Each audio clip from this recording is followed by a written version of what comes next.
Well, baby, I'm on it with a bottle of wine and an old dirt road. Are you ready to go? Hey, thanks everybody for joining us today on Live Music Nation podcast. I'm your host, Jake Gill. Today we are in Omaha, Nebraska. I'm with Amy Ryan. She's the executive director at the Benson Theater. And Paul, tell me your last name again. Allen, A-L-L-E-N. Paul Allen. He's the director of communications there. Hi, guys. Welcome. How's it going? Hey, so give us a little background on you. Just give us a brief bio. Paul, let's start with you, and then we'll work with Amy. Okay. Well, I'm originally from California. Kind of grew up in music and other kinds of industries. Wound up in Omaha, Nebraska because of family reasons, and just got into some cool stuff here. One of the cool things that I got into here was helping Amy out with the building of this new theater that we have. It's not a new theater; it's an old theater that's gotten revamped and redeveloped, and it's been fun to kind of implement her ideas on how to make a sustainable theater happen with all kinds of things you can do there. Well, baby, I'm on it with a bottle of wine and an old dirt road. Are you ready to go? And film stuff as well. And I'm kind of have a background in kind of all those things. Okay. I get to use all my talents there for this. Okay, very good. Amy, welcome. Give us a little background on you. Where'd you grow up and how did you get here to this position of executive director? Yeah, I grew up here in North Omaha and studied journalism and into human rights issues, social work, and then inherited a restaurant like 28 years ago. So called the Pizza Shop Collective, and we actually used Live Nation for some bookings, but started an entertainment venue along with the restaurant. And the long and short of it was that I really saw a way to merge public charity, social services, social welfare with business, and how we can actually create a community template essentially for any urban community in the country. Lots of empty theaters out there, the Vaudeville Theater, which is what ours was. And so started to raise funds, and $7 million later of a full renovation, we have a beautiful space. It's meant to be shared with other people, and really interested in bringing in national acts through Omaha. We're a good crossroads. Very good. Very good. Tell us about the theater specifically. Well, I'll jump in. The theater to me is a very special space just because we can do so many different things. The name Benson Theater kind of throws people off because they think it's just a theater, but it just happens to be the name of the space. We were able to do concert things there too, have a state-of-the-art lighting and sound system in the place. Can do a lot of musical acts there.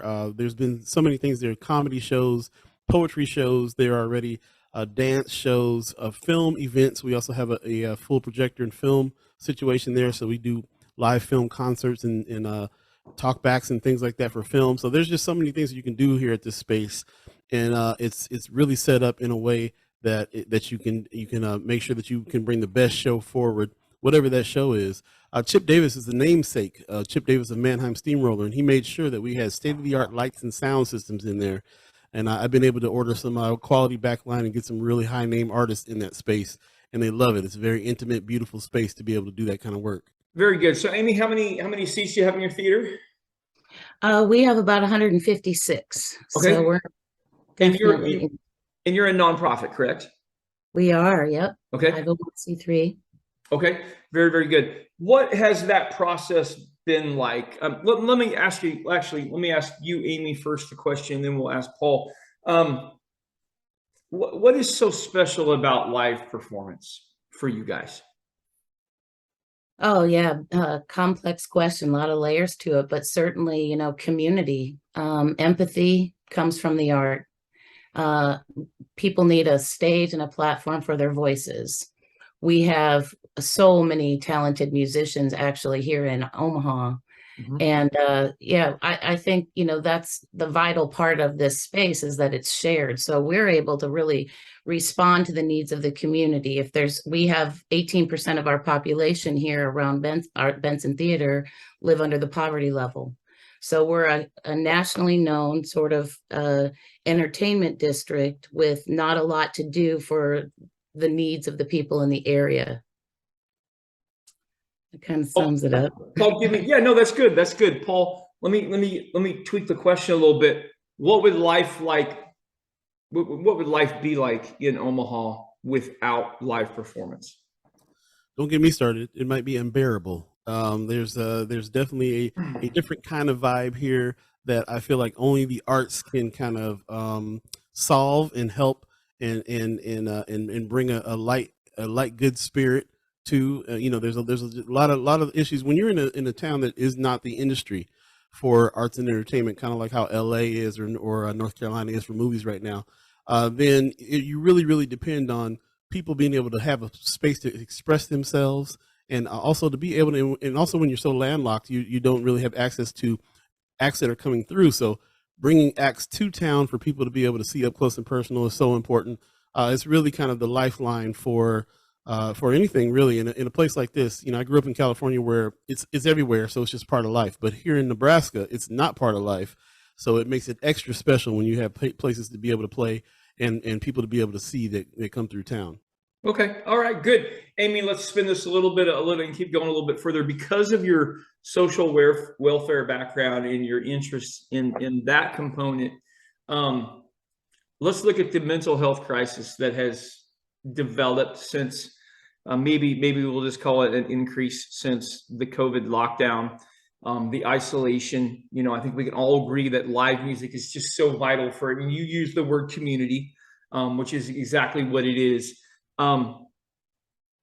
What role does your theater take in this recovery process and helping people not just financially get back on their feet, but mentally and emotionally get back on their feet? Yeah. So far we've only really been open and operating since February, but already we've had some play productions where I wrote into the grant a counselor for the actors. So that's just one example. The thematic, thread throughout these productions are about racism, ageism, Alzheimer's, sexism, very heavy issues. And we recognize that these actors can really use some support there. Done another event where we're collaborating. We bring in let's say we bring in a poetry. We brought in Nebraska Writers Collective, and then I invited National Prevention for Suicide, Nebraska Prevention for Suicide, to be at the event.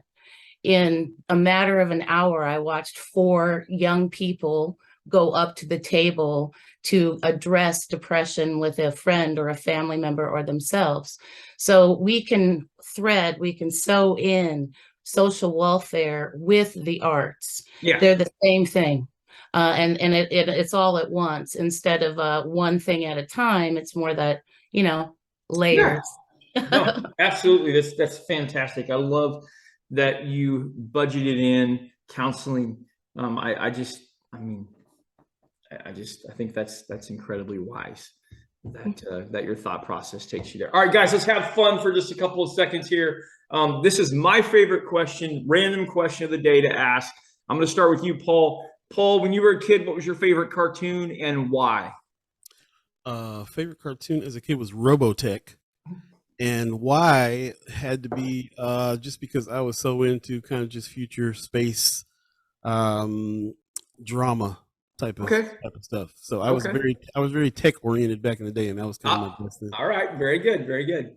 Okay, Amy, how about you? I'm going Scooby-Doo all day. Okay, why? I think I'm a curious human. Okay. I love the detective work, and Daphne had cute clothes, so between the two. Now, can you apply that to what you're doing today? Like, can you see the little Amy who was fascinated with Scooby-Doo and the things that were intrigued? Like, do you see that in applications of you today? Because Paul, yours is easy to see. I mean, you were into tech as a kid, and now you're living in a world of it. Amy, how does that apply for you? I think it's that end-old passion of the curiosity of human condition. Yeah. Yeah. And what we can do in our small ways to figure out stuff. So it's the sleuthing and the curiosity for sure that I continue on. That's awesome. Mine was the Muppet Babies. If you remember the Muppet Babies, Jim Henson's, and I loved it because I liked that every episode they were creative and they took themselves into another world. And that is exactly how I live my life. My life is just dream after dream after dream after dream. How can I do it? How can I accomplish it? How can I get there? And it's what gets me out of bed every morning. So I think that's kind of fun. Okay, next series of questions. Paul, best concert you've ever seen in your life? Prince musicology tour, Hawaii. Fantastic. We watched this guy. I got to tell you, we watched this guy. We got tickets where he did sound check at 11 o'clock. He played the show, and then we went to the after party, and the guy played till 4 a.m. He literally played for 16 hours straight that day. Wow, the greatest. Okay, Amy, you? That's a hard one. I'm gonna go Grateful Dead, 1994, Soldiers Field. Wow.